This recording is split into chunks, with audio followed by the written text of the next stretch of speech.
یہ سب جو ہے نا اس شرک کی وجہ سے ہے، تو جس کے بارے میں ہم آج کل پڑھ رہے ہیں اور اب ہر حدیث میں دیکھیں گے انشاءاللہ۔ شرک سے بچیں۔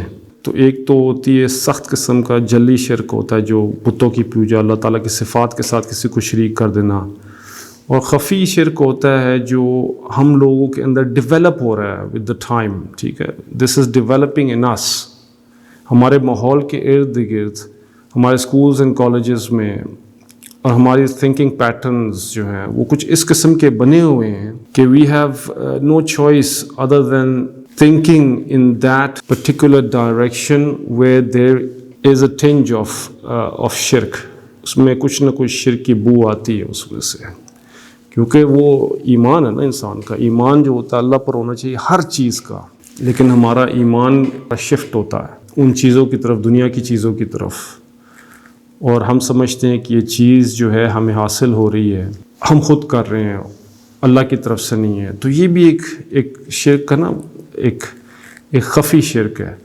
تو اس سے بھی باہر نکلنے کی کوشش کریں اور ہر چیز کو اللہ تعالیٰ کی طرف منسوب کریں، ٹھیک ہے، ہر چیز کو۔ تو جب آپ ہر چیز کو اللہ تعالیٰ کی طرف منسوب کریں گے نا، انشاءاللہ آپ کا ایمان کا اتنا اسٹرانگ لیول ہو جائے گا کہ آپ کو کوئی ہلا نہیں سکے گا۔ پھر تو یہ بیس اپنی آپ بنائیں، اپنی بیس بنائیں۔ کہیں بھی آپ کوئی غلط چیز دیکھیں تو آپ کی بیس جب اسٹرانگ ہوتی ہے تو ایک دم آپ کے اندر الارم بج جائے گا اور کہے گا یار no go area, I am not doing it, تو آپ آٹومیٹکلی کبیرہ گناہوں سے بچ جائیں گے، صغیرہ گناہ تو ویسے ہی نہیں ہوں گے۔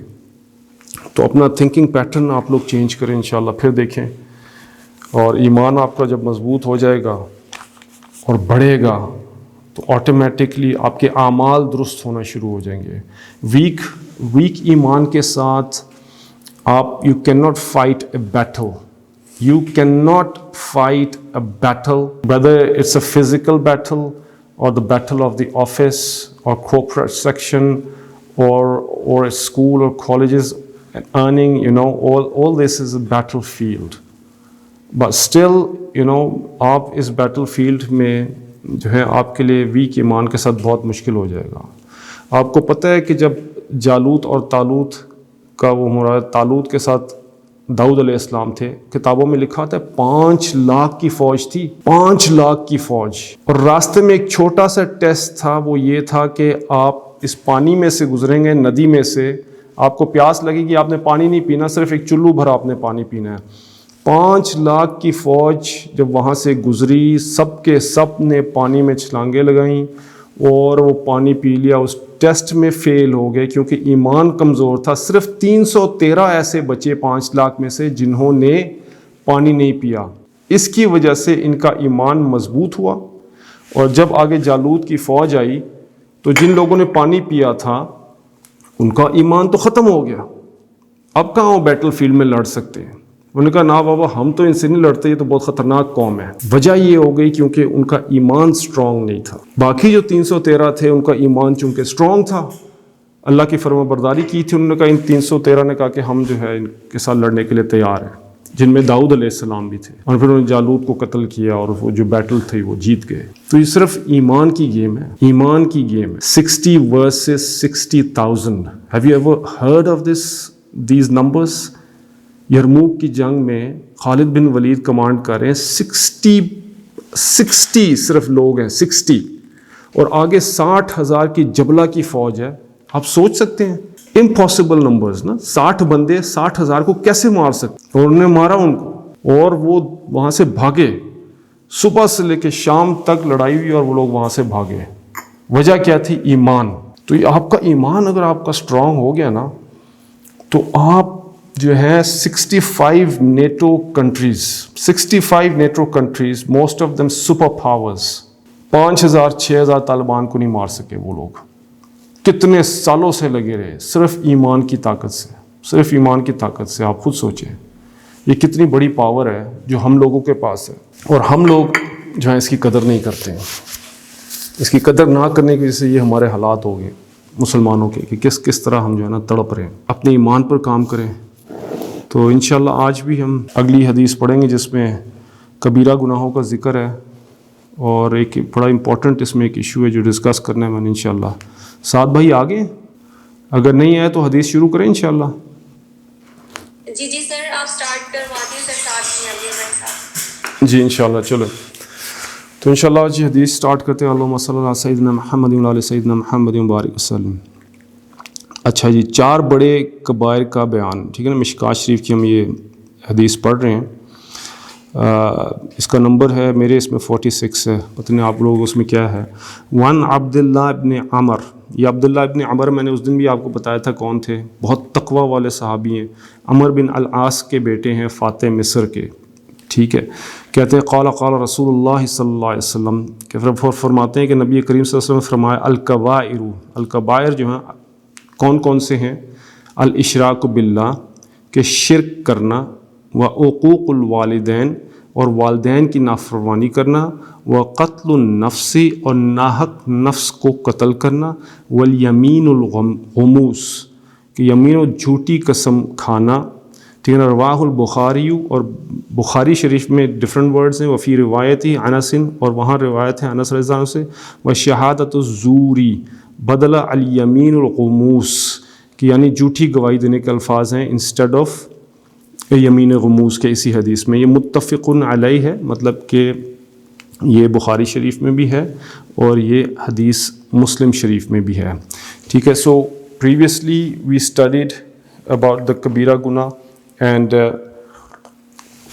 there were 3 kabira major gunas that we read about, and جس میں ایک جو شرک تھا جو آگے آتا رہے گا، دوسرا جو ہم نے پڑھا تھا کہ اولاد کا قتل کرنا، اور تیسرا تھا جو ہے نا زانی کے بارے میں. تو اب جو ہے they have added 4 more، تو یہ بڑھتے جائیں گے کبیرہ گناہ، آپ دیکھتے جائیں گے اس میں سے.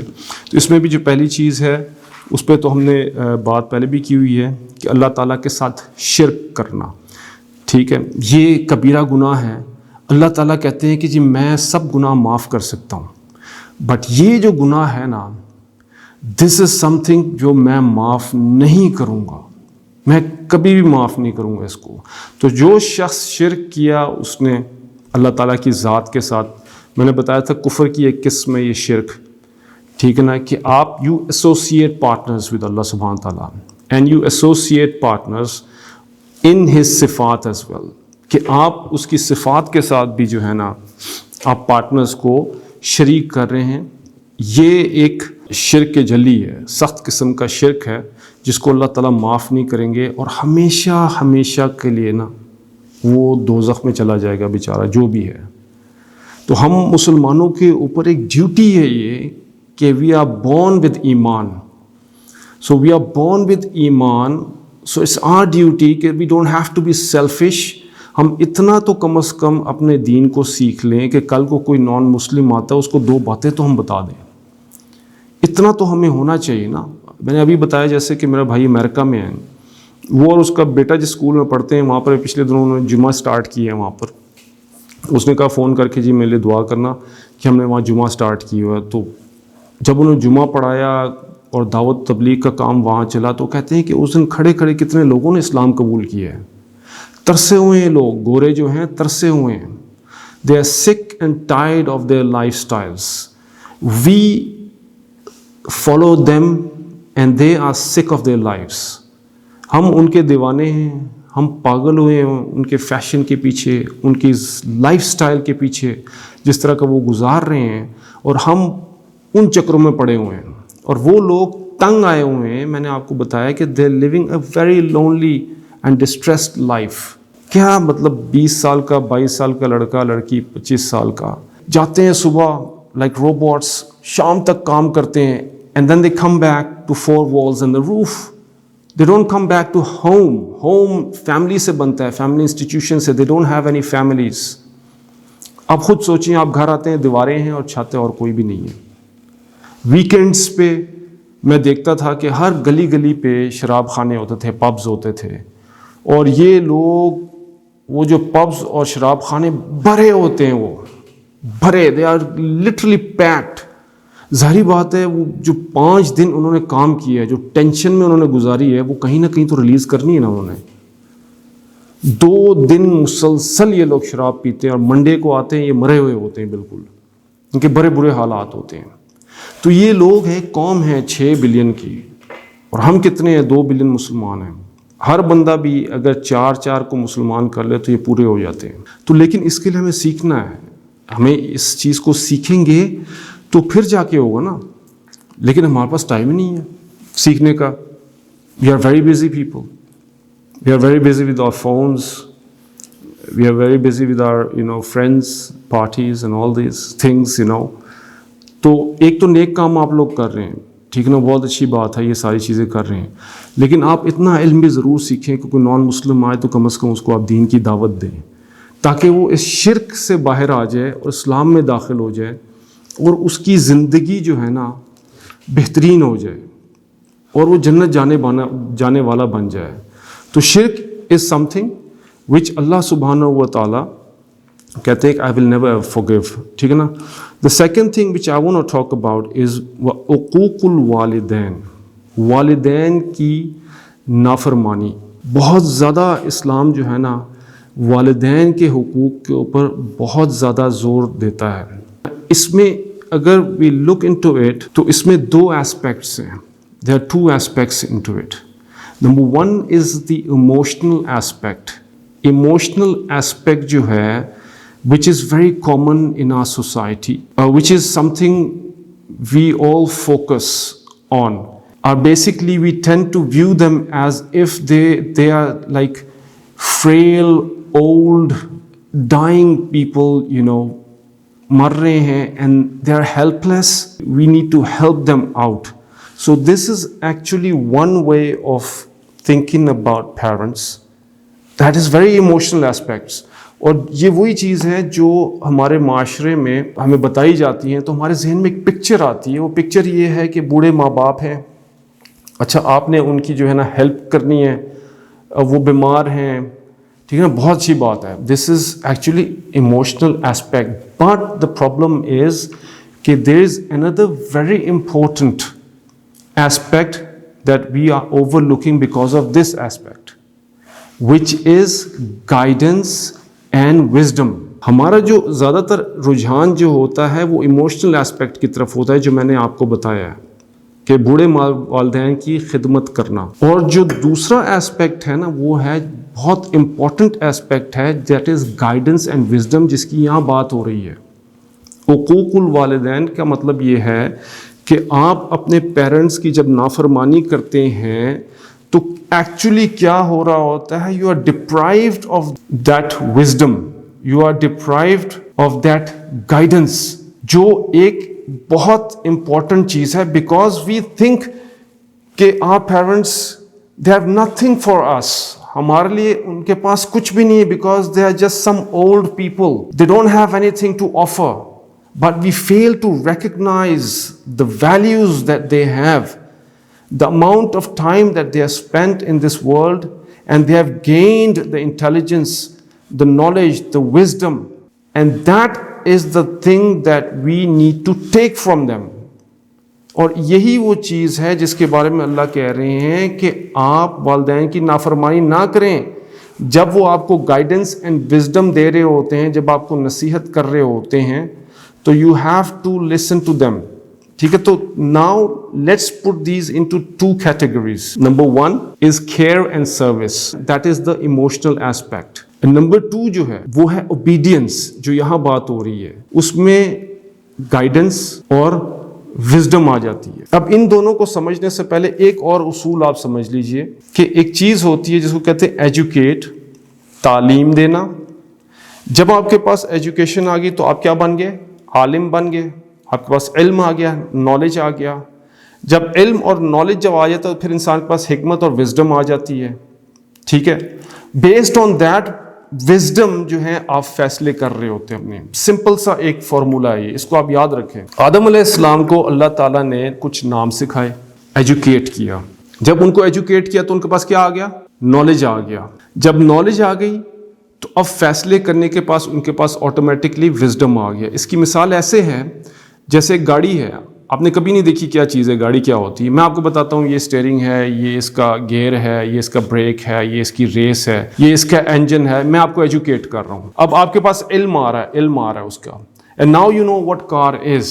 اب آپ جب گاڑی چلاتے ہیں تو you use your wisdom کہ کہاں میں نے ریس لگانی, کہاں میں نے بریک مارنی, کہاں میں نے ٹرن کرنا ہے, کہاں میں نے رکنا ہے. That is your wisdom. آپ فیصلے کر رہے ہیں based on your education and knowledge. ٹھیک ہے, اب یہ اصول یاد رکھیں گے تو ہم اس پہ بات کر سکتے ہیں, حقوق الوالدین پہ.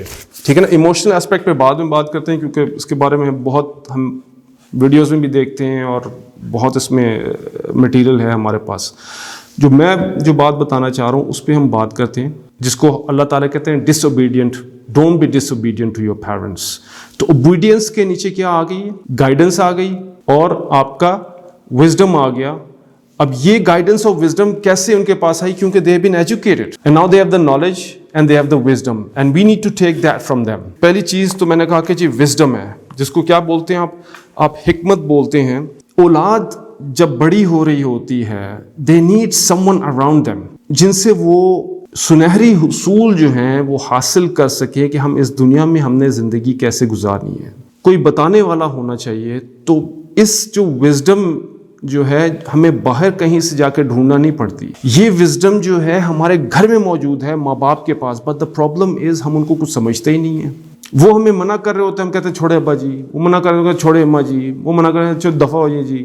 ٹھیک ہے نا. ہمارا اس قسم کا ایک ایٹیٹیوڈ ہو رہا ہوتا ہے. وہ بیسڈ آن دے وزڈم آپ کو بتا رہے ہوتے ہیں کہ بیٹا یہ چیز صحیح ہے, بیٹا یہ چیز غلط ہے. لیکن ادھر ہم کیا کہہ رہے تھے؟ نو نو نو نو. ہم اریٹیٹ ہو رہے ہوتے ہیں کیونکہ ہمارے اندر ایک امیج بنا ہوا ہے کہ جی بوڑھے ماں باپ, they don't know anything, they don't have anything to offer. We are actually sitting on the treasure and we are still poor. ٹھیک ہے نا. چراغ تلے اندھیرے والا چکر ہے یہ. تو گائیڈنس, تو جو وزڈم ہے یہ آپ کے پیرنٹس سے ہی مل سکتی ہے. It's the most trusted source جہاں سے ملے گی اور آپ کو کہیں سے نہیں مل سکتی ہے. ٹھیک ہے. This is something that we need from our parents. ٹھیک ہے. دوسری چیز جو ہے گائیڈنس ہے, جس کو کیا بولتے ہیں؟ رہنمائی. پہلی چیز کیا تھی؟ حکمت. آپ نے کس سے لے لی؟ اپنے پیرنٹس سے لینی ہے. دوسری چیز ہے کہ رہنمائی ہے. کہ رہنمائی ہے کہ there are challenges in this life. Because آپ یہ نہ سمجھیں کہ آپ اب اسکول میں آ گئے ہیں, کالج میں آ گئے ہیں, آفس میں آ گئے ہیں تو اب آپ کو سب پتہ ہے. اب ناؤ یو این ایڈلٹ, اور لہٰذا جو ہے نا آپ کو پتہ ہے میں نے کس کو چوز کرنا ہے, کس کو نہیں کرنا, کس طرح کا پارٹنر میرا ہونا چاہیے, کس طرح کا پارٹنر میرا نہیں ہونا چاہیے. I know more than my parents because they are backward, because they are old. نہیں. The challenges that you face need to be dealt intelligently. جذبات سے نہیں کرنا, آپ نے عقل کے ساتھ اور ایکسپیرئنس کے ساتھ اس کو سولو کرنا ہے. یہ جو وقتی فیصلے ہوتے ہیں نا, انسان یہ جو لو میرجز کرتا ہے اور جو اینڈ میں پھر کیا ہو جاتے ہیں, سب کے سب ڈیورس میں اینڈ ہوتے ہیں. میں نے اپنی زندگی میں جتنے بھی میرے دوست جاننے والوں نے لو میرج کی, ان سب کی جو ہے نا ڈیورس ہوئی. شاید اکا دکا جو ہے نا شاید بچ گئے, لیکن موسٹ آف دیم جو ہے نا دے اینڈڈ اے فلتھی ڈیورس. مطلب ایسی کہ جس میں لڑائی جھگڑے اور مار پٹائی اور اس طرح کی چیزیں. ٹھیک ہے نا. So the challenges are there and you need guidance. اور یہ آپ کو صرف اور صرف آپ کے پیرنٹس سے ملے گا اور کہیں سے نہیں ملنے والا. ٹھیک ہے نا. دوسری چیز ہو گئی. ٹھیک ہے نا. پہلی چیز میں نے بتائی وزڈم, حکمت. دوسری چیز میں نے گائیڈنس بتائی, رہنمائی. تیسری چیز جو ہے نا instructions. This is very important. اس کو کہتے ہیں ہدایات. اس دنیا میں رہنے کے لیے you need rules and regulations, and there is a huge amount of trials and tribulations, fitnas sneaking into our society from the West, جس میں ایتھیزم کا فتنہ ہے, LGBTQ کا فتنہ ہے, جینڈر ایکوالٹی کا فتنہ ہے, فیمنزم کا فتنہ ہے.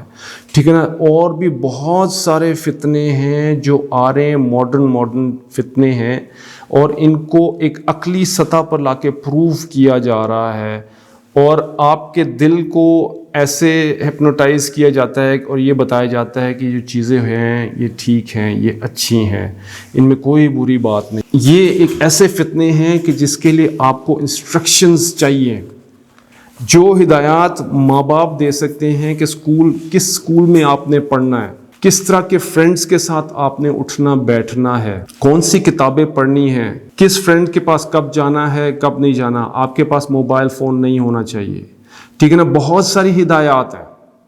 یہ ساری ہدایات جو ہیں لینا بہت ضروری ہے پیرنٹس ساتھ.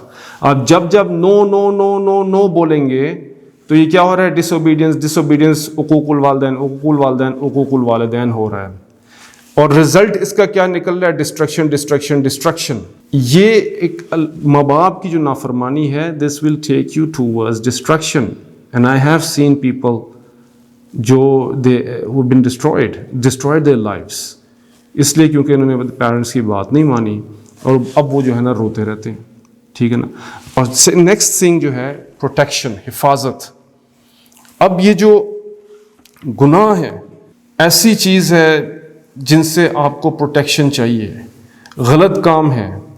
ٹھیک ہے نا. Physically you need someone who can protect you from these trials and tribulations, یا کوئی اور ایسا آپ حادثے میں ہیں کہ جس میں آپ کے ساتھ دشمنی ہو جاتی یا کچھ اور ہو جاتا ہے، تو یو نیڈ یور پیرنٹس کہ آپ ان کے پیچھے چھپ سکیں، وہ یہ مسائل کو حل کریں. بہت سارے زندگی میں معاملات آتے ہیں، اس میں انسان پھنس جاتا ہے، پھڈے ہو جاتے ہیں، لوگوں میں ہو جاتے ہیں، بہت مسائل ہوتے ہیں. تو اس وقت آپ پیرنٹس سے جو ہے نا وہ آتے ہیں آپ کی پروٹیکشن کے، because they are the most trusted source. اگر آپ کسی اور کے پاس جائیں گے تو آپ کو دھوکہ لگ سکتا ہے، کوئی غلط مشورہ دے سکتا ہے، آپ کی جان بھی جا سکتی ہے. ٹھیک ہے نا. کوئی گناہ کے معاملات ہیں جیسے یہ LGBTQ ہے، جو جیسے بھی ہیں اس طرح کے معاملات ہوتے ہیں، یہاں سے ان چیزوں سے آپ کو ٹرائلز اینڈ ٹریبیولیشن سے بھی پروٹیکشن آپ کو چاہیے ہوتی ہے نا. تو اگر آپ جو ہے اس پروٹیکشن کو نہیں لیتے ہیں ماں باپ سے اور کسی اور کے پاس چلے جاتے ہیں، تو پھر کیا ہوتا ہے؟ اس میں پھر آپ ہی جو ہے نا کو پرابلم ہوگی. تو یہ جو 4 چیزیں میں نے آپ کو بتائیں، wisdom, guidance, instruction and protection, these they come with experience, with time. ٹھیک ہے نا. 40 سال تک تو آپ سمجھ لیں، 30 سال تک جو ہے نا بندہ جذبات کے میں چل رہا ہوتا ہے. یہ جو آپ کی جو وزڈم ہے نا باہر نکلنے میں بہت ٹائم لیتی ہے.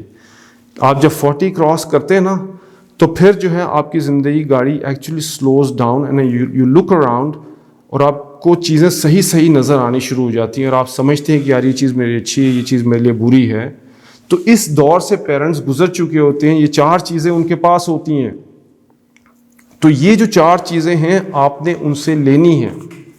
ٹھیک ہے نا. اگر وہ آپ کو نہیں بھی آپ لیتے تو وہ آپ کو دے رہے ہوتے ہیں. کیوں؟ Because they care about you. وہ آپ کو یہ چیز دے رہے ہوتے ہیں، آپ نو بول رہے ہوتے ہیں، بیکاز آپ جذبات سے فیصلے کر رہے ہوتے ہیں، وہ عقل اور وزڈم سے کر رہے ہوتے ہیں. اب جب بھی آپ نو بولیں گے تو اب یہاں پر کیا ہو رہا ہے؟ اللہ تعالیٰ آپ کو کیا کہہ رہے ہیں؟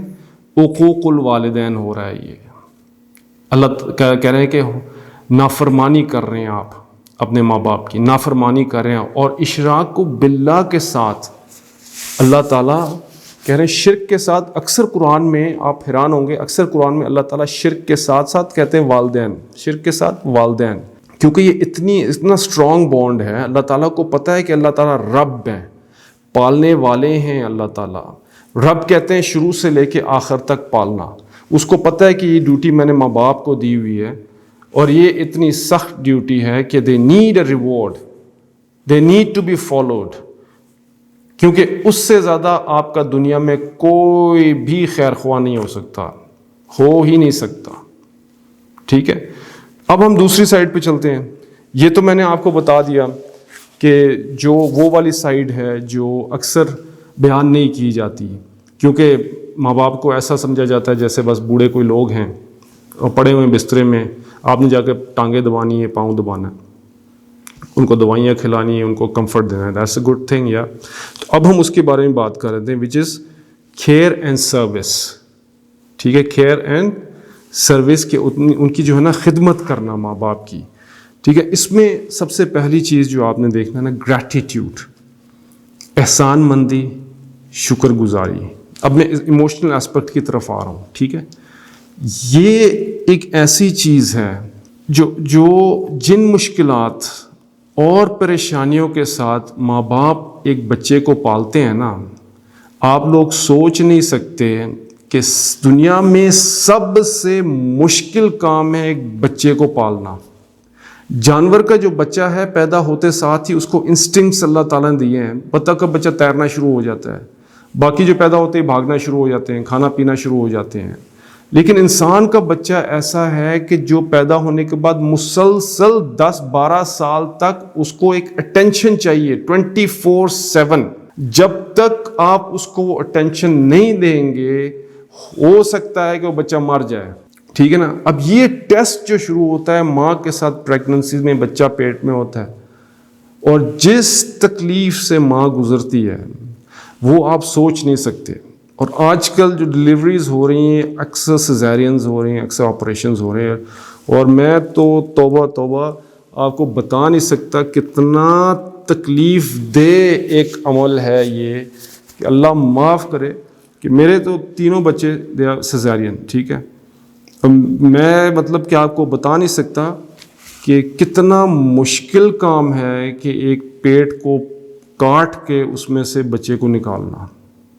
میں کبھی کبھی کہتا ہوں کہ میں عورت ہوتا تو میں کبھی شادی نہ کرتا. مطلب کہ اتنا مشکل کام ہے یہ. اور پھر اس کے بعد اس کو اس کی نرسنگ کرنا ماں کے لیے اور باپ کے لیے، رات کو اٹھ کے ڈیوٹیز دینا اس کے لیے. ٹھیک ہے نا. اتنا مشکل کام ہے. اور یہ گریٹیٹیوڈ ہے کہ جب وہ بچہ پھر بڑا ہوتا ہے تو آنکھیں دکھاتا ہے اپنی ماں کو اور اپنے باپ کو. ٹھیک ہے. مجھے پتا ہے کہ میرے تین بچے ہیں اور میں راتوں کو اٹھ کے ان کے پیمپرز چینج کرتا تھا. ٹھیک ہے نا. کتنے دن میں آفس جاتا رہا، رات کو سویا نہ میں ان بچوں کی وجہ سے. جب یہ بیمار ہوتے تھے تو ہم ایسے ہوتے تھے کہ جیسے ہم بیمار ہوئے ہیں. ان کو لے کے ہاسپٹلز میں ہمیں پھرنا، پھر حفاظتی ٹیکے لگانا، پھر ان کے اوپر خرچے کرنا، پھر ان کے ایک آپریشن کے پیسے دینا، پھر اسکول اور پھر کالجز. تو آپ سوچ جائیں کہ ماں اور باپ جو ہیں پھر ان کے لیے زندہ ہوتے ہیں. وہ اپنی ہر ایک چیز کی قربانی دے رہے ہوتے ہیں. ایک دفعہ ایک شخص نبی کریم صلی اللہ علیہ وسلم کے پاس آیا. میرے والد جو ہے نا میرے پیسے جو ہے نا لے لیے انہوں نے، میرے مال میں سے خرچہ کرتے ہیں. تو نبی کریم صلی اللہ علیہ وسلم نے اس کے باپ کو بلوایا. تو باپ بڑے بیٹے کے ساتھ آ رہا تھا تو اس نے دل میں جو ہے نا کچھ اشعار پڑھے، بڑا غم زدہ ہو کے کچھ اشعار پڑھے اس نے. تو جب وہ نبی کریم صلی اللہ علیہ وسلم کے پاس آنے سے پہلے اللہ نے وحی کر دی ان کو کہ یار یہ جو بابا تمہارے پاس آ رہا ہے نا، ان سے ذرا پوچھنا کہ جب تم اپنے بیٹے کے ساتھ آ رہے تھے تم کیا پڑھ رہے تھے. تو وہ جب والد آیا تو کہتے ہیں جی آپ کا بیٹا ایسا شکایت لگا رہا ہے، آپ اس کا مال آپ استعمال کر رہے ہیں. تو کہتے ہیں جی مال تو میں استعمال کیا کر رہا ہوں، اس کی ایک خالہ ہے جو بیچاری بوڑھی ہے تو اس کے اوپر میں نے خرچہ کرنا ہوتا ہے، میں نے خود تو اپنے اوپر نہیں کرنا ہوتا. تو نبی کریم سے کہتا ہے اچھا مجھے بتاؤ جب تم آ رہے تھے تو تم دل میں کیا سوچ رہے تھے. تو کہتے ہیں کچھ اشعار تھے جو میں پڑھ رہا تھا. تو وہ کہتے ہیں کیا اشعار تھے بتاؤ ذرا. تو وہ کہتے ہیں کہ پھر میں اپنے بیٹے کے بارے میں کہ جب وہ پیدا ہوا تو میں کتنا خوش ہوا، اور پھر جب میں اس کو بڑھتے ہوئے دیکھتا تھا، اور جب وہ اس کو کھانا کھلانا اس کو پلانا، اور پھر جب وہ بیمار ہوتا تھا راتوں کو جب وہ کھانستا تھا تو میں بھی اٹھ جاتا تھا، اور وہ جب بیمار ہوتا تھا تو میں بھی بیمار ہو جاتا تھا، اور میں راتوں کو سوتا ہی نہیں تھا جب تک وہ سوئے نہ. اس حال میں کہتے ہیں میں نے اس کو بڑا کیا، اس کو پالا، اس کو پوسا میں نے، اور اس کے اوپر وقت لگایا میں نے اپنی قربانی دی، وقت کی، میں نے اپنے مال کی قربانی دی، میں نے اپنی صحت کی قربانی دی اس بچے کے لیے، تاکہ ایک دن میں امید کرتا کہ یہ بچہ بڑا ہوگا اور بڑا ہو کر مجھے خوش کرے گا. لیکن یہ بڑا ہو گیا اور بڑا ہو کے مجھے آنکھیں دکھاتا ہے، مجھے غصہ ہوتا ہے. کہتا ہے یہ صلہ دیا اس نے مجھے، کم از کم ہمسایوں کے ساتھ جو سلوک ہوتا ہے کم از کم وہی میرے ساتھ کر لیتا. تو نبی کریم صلی اللہ علیہ وسلم نے جب آنکھیں اٹھا کے بابا جی کو دیکھا تو اس وقت تک نبی کریم صلی اللہ علیہ وسلم کی آنکھیں جو ہے نا نم ہو گئی تھی، اور داڑھی مبارک نبی صلی اللہ علیہ وسلم کی تر ہو گئی تھی رو کے اس کی باتیں سن کے. نبی کریم جذبات میں آ کے اس لڑکے کا گربان پکڑا اور اس کو جھنجھوڑا.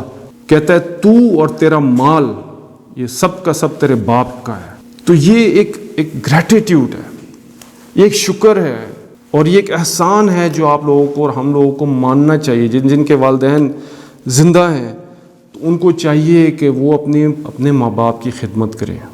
ٹھیک ہے. ان کے جانے سے پہلے جنت کا مال ہے، کیونکہ منبر پہ جب سیڑھی پہ چڑھے تو نبی قسم نے آمین کہا تھا. جبرائیل علیہ السلام نے بد دعا دی تھی کہ جس کے ماں باپ زندہ ہوں اور اپنی مغفرت نہ کروا لیں ان کی خدمت کر کے تو ہلاک ہو جائے وہ شخص. تو نبی قسم نے کہا آمین.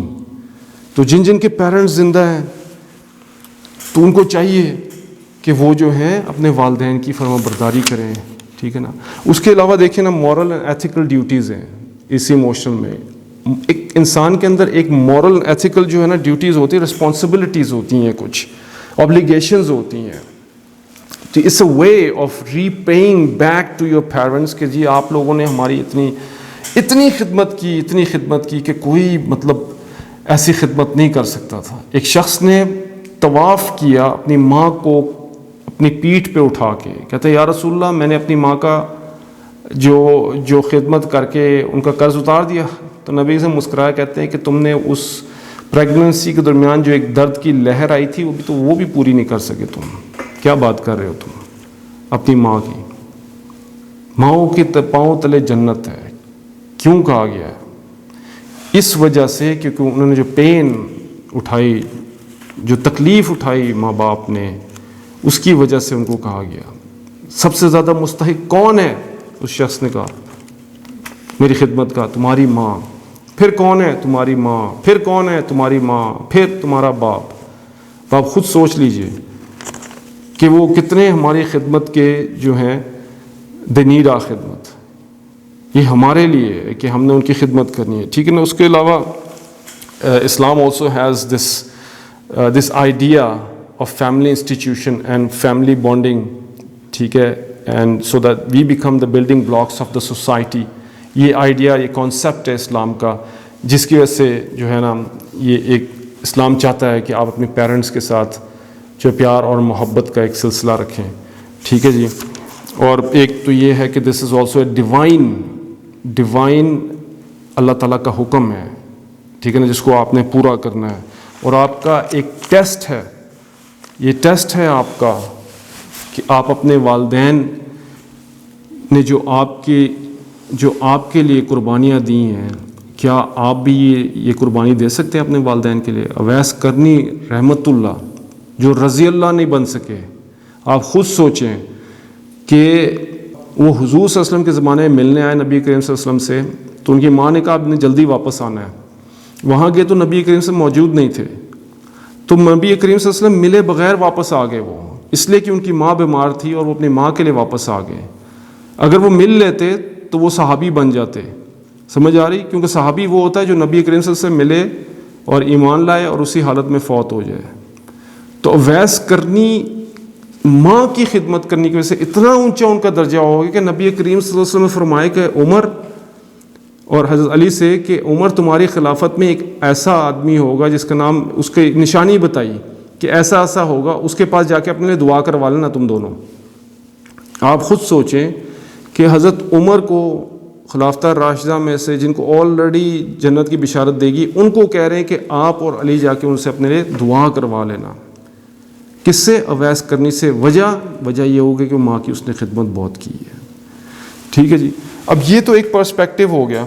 اب میں ایک دوسرا پرسپیکٹیو آپ کو دینے لگا ہوں ویسٹ کا تھوڑا سا. یہ بھی آپ دیکھ لیجئے کہ ویسٹ میں جو ایک پرسپیکٹیو ہے نا پیرنٹس کا, اس کو کہتے ہیں نیوکلیر فیملی. نیوکلیر فیملی ہوتی ہے کہ جی ماں باپ اور 1 چائلڈ اور 2 چائلڈ, دیٹس اٹ, ٹھیک ہے نا. انڈیپینڈنس جو ہے نا وہ ان کا مقصد ہے کہ بچہ جلد از جلد انڈیپینڈنٹ ہو جائے اور نکل جائے اور اپنا کام کرے. یہ ایک ان کا فیملی جو ہے نا سسٹم ہے. اب دوسری چیز کیا ہے کہ پروفیشنل کیئر سروسز ہیں وہاں پر. اب لاجیکلی آپ دیکھیں تو یار یہ تو بڑی زبردست چیز لگ رہی ہے کہ جی آپ کے پاس پروفیشنل کیئر سینٹرز ہیں, اولڈ ہومز ہیں, جہاں پر پروفیشنل نرسز ہیں, ڈاکٹرز ہیں, اور پروفیشنلی مطلب آپ کے کمرے ہیں, اور آپ کا ایک سوشل گیدرنگ ہے, اور بڑا انجوائیبل, بڑا زبردست ایک ماحول ہے جہاں پہ جا کے یہ جو ہے نا اولڈ ہاؤسز میں رہتے ہیں بوڑھے بوڑھیاں. تو اس میں تو لاجیکلی تو ایسا ہی لگتا ہے نا کہ یار یہ تو بڑا زبردست ایک سسٹم ہے بوڑھے بوڑھیوں کے لیے کہ وہاں جا کے ہر چیز ان کے لیے تیار ہے, انجوائے کریں, کھا رہے ہیں, پی رہے ہیں. لیکن نہیں, میں آپ کو بتاؤں میرے گھر کے پاس ایک اولڈ ہومز تھا. میں جب بھی لنڈن میں وہاں گزرتا تھا وہاں سے, تو وہاں پر کبھی بوڑھا بوڑھی نا کبھی بینچ پہ بیٹھے ہوتے تھے, اور جس ترسی ہوئی نگاہوں سے وہ دیکھتے تھے نا مجھے کہ یار شاید یہ آ کے ہمارے ساتھ بیٹھ جائے اور تھوڑی بات کر لے, کیونکہ اپنی اولاد کو مس کرتے ہیں. جو ذہنی سکون اور دلی سکون اور جو ان کی ممتا پوری ہوتی ہے نا اولاد سے, وہ کسی فیسلٹیز سے نہیں ہوتی ہیں. کہ آپ جتنی مرضی فیسلٹیز دے دیں, اس فیسلٹیز سے آپ کو جو ہے نا سکون نہیں ملتا ہے. میرا ایک فرینڈ تھا جو مسلمان ہو گیا تھا, وہ اولڈ ہومز کے لیے کام کرتا تھا. وہ ایک بوڑھا کہتا ہے مر گیا, تو کہتا ہے I went through his papers, اور میں دیکھا کہ اس کے بیٹے کا ایڈریس تھا. میں نے اس کو فون کیا، میں نے کہا hello sir, I got a bad news for you, your dad has passed away. تو کہتا ہے آئی ہیون سین ہم ان ایجز اینی وے، اور یہ کہہ کے فون بند کر دیا اس نے. کہتا ہے کہ میں نے اپنے باپ کو اتنے عرصے سے دیکھا ہی نہیں ہے، تو مر گیا تو میں کیوں فون بند کر دیا. کہتا ہے میں دوبارہ فون کر دیا اس کو، فون کر کے میں نے کہا کہ دیکھیں جی اس کے پاس کچھ، اس کا کچھ مال ہے، کچھ پیسے ہیں، کچھ بلانگنگز ہیں. تو کہتا ہے ہاں مجھے کدھر آنا ذرا بتاؤ جلدی سے. تو آپ خود سوچیں کہ یہ کس قسم کی زندگی ہے کہ باپ مر چکا ہے. ایک عورت نے کیس کیا امریکہ میں اپنے بیٹے کے اوپر کہ یہ کتے کو زیادہ ٹائم دیتا ہے، مجھے ٹائم نہیں دیتا یہ میرا بیٹا، کتے کو ٹائم دیتا ہے. بیٹے نے بھی کیس کر دیا، کیس چلا وہاں پر، اخباروں میں آیا. اینڈ میں فیصلہ کیا ہوا، حکومت نے کہا کہ تمہارے لیے تو اولڈ ہومز ہیں، وہاں پہ جاؤ تمہاری کیئر کریں گے. اس کتے کے لیے کوئی اولڈ ہوم نہیں ہے، اس کتے کو تمہاری زیادہ کیئر چاہیے، لہٰذا تمہارا بیٹا جو ہے نا کیس جیت دیا. تو آپ اندازہ لگائیں کہ کس قسم کا معاشرہ ہے یہ. اب ہم بھی اس ڈگر چل پڑے ہیں، اور ہمیں بھی چاہیے کہ کم از کم جو ہے نا ان چیزوں کو سوچیں. We need to have some warmth in us, اور کولڈ ہارٹیڈنس سے ہمیں نکلنا چاہیے. بہت زیادہ پیسے کے پیچھے، بہت زیادہ پروفیشن کے پیچھے پڑ جانا، 8 گھنٹے سے زیادہ کام کرنا، اور پھر فیملیز کو ٹائم نہ دینا، یہ ساری ایک ایسی چیز ہے جو انسان کو نا برباد کر دیتی ہے، انسان کو ٹھنڈا کر دیتی، کولڈ بنا دیتی، بالکل مائنڈ یور اون بزنس والا لائف سٹائل ہو جاتا ہے انسان کا. ٹھیک ہے، تو یہاں پر یہ ایک چیز ہو گئی. پھر اگلی چیز جو بتائی وقتل النفس، کہ کسی نفس کو، کسی جان کو ناحق قتل کر دینا. یہ تو آپ کو پتہ ہے کہ ناحق قتل کرنے کا مطلب یہ ہے کہ جس کو شرعی طور پر کسی کو قتل نہ کرنے کا حکم ہے، انوسینٹ ہے، آپ نے اس کو قتل کر دیا. ایک تو شرعی حد ہوتی ہے جس میں اللہ تعالیٰ کی طرف سے یہ حد ہوتی ہے کہ اس کو قتل کرنا ہے. تو کسی کو ناحق قتل کرنا بہت ہی بڑا گناہ ہے. If you kill one man, one person is like killing the whole of the humanity, اللہ تعالیٰ قرآن میں فرماتے ہیں. تو آپ نے اگر کسی کو قتل کر دیا تو پھر اس کا مطلب ہے آپ کو جو ہے نا کو بہت اس کی سخت اور دردناک سزا ہے. یہ تو قرآن میں لکھا ہوا ہے کہ مسلمان کو کسی کو آپ نے قتل کر دیا تو بس آپ سمجھے آپ گئے، تو پھر بچنے کے کوئی چانسز نہیں ہے. اتنا یہ سخت اور بڑا گناہ ہے. اچھا، اس کے بعد کہتے ہیں والیمین الغموس. یمین الغموس جو ہے نا، یہ قسم کو کہتے ہیں کہ پاسٹ میں جب یا حال میں کوئی بندہ جان بوجھ کے قسم کھاتا ہے، ٹھیک ہے نا، جان بوجھ کے قسم جب کھاتا ہے کہ جی میں نے وہ کام نہیں کیا حالانکہ اس نے وہ کیا ہو، تو اس کو یمین غموس بولتے ہیں. اپنی قسم، غلط قسم، جھوٹی قسم کھانا، تو اس کے اوپر جو ہے گناہ ہے بہت زیادہ. کفارہ تو نہیں ہے لیکن گناہ بہت زیادہ ہے، اور یہ کبیرہ گناہوں میں آتا ہے کہ جھوٹ بولنا. اور یہاں پر جو بتا رہے ہیں کہ جھوٹی گواہی اور جھوٹ بولنا، یہ ایکچولی جو ہے نا یہ منافقوں کی علامات جو ہوتی ہیں نا، ایک تو اعتقادی منافق ہوتا ہے جو اندر سے کچھ اور ہوتا ہے، باہر سے کچھ اور ہوتا ہے. باہر سے اسلام کو ظاہر کر رہا ہوتا ہے، اندر سے منافق ہوتا ہے، جیسے عبداللہ بن ابی سلول وغیرہ جو تھے. اور ایک ہوتا ہے کہ عملی منافق ہوتا ہے جس میں اس کی علامات ہوتی ہیں کہ جب بھی بولے جھوٹ بولے، ایک جھوٹی قسمیں کھائے، امانت میں خیانت کرے، لڑائی کرے، جھگڑا کرے، گالی گلوچ کرے. تو یہ ایک ایسی چیز ہے جو ہمارے بازاروں میں عام ہے آج کل. جھوٹ بول کر کپڑا بیچا جا رہا ہوتا ہے. باجی آتے مجھے اتنے کا پڑا ہے تو میں تو اس میں 5 روپے کما رہا ہوں، 10 کما رہا ہوں. وہ جو باجی ہوتی ہے اس کو ہی پتہ ہے کہ جھوٹ بول رہے ہیں، اس کو ہی پتہ ہوتا ہے کہ جھوٹ بول رہے ہیں، اور دونوں ہی جھوٹ بول رہے ہیں. تو بھائی اس میں کیا ضرورت ہے آپ کو جھوٹ بولنے کی؟ اللہ تعالیٰ کہتے ہیں اوفوا بالعقود، کہ اپنے عقدوں کو پورا کرو، اپنے وعدوں کو پورا کرو. تو یہ انشاءاللہ آج کی حدیث جو ہے پوری ہوئی، اور ٹائم بھی اوپر ہو گیا. تو انشاءاللہ نیکسٹ ٹائم پھر ہم نیکسٹ حدیث پڑھیں گے. تو سی یو گائز انشاءاللہ نیکسٹ ٹائم. جزاک اللہ. السلام علیکم ورحمۃ اللہ وبرکاتہ.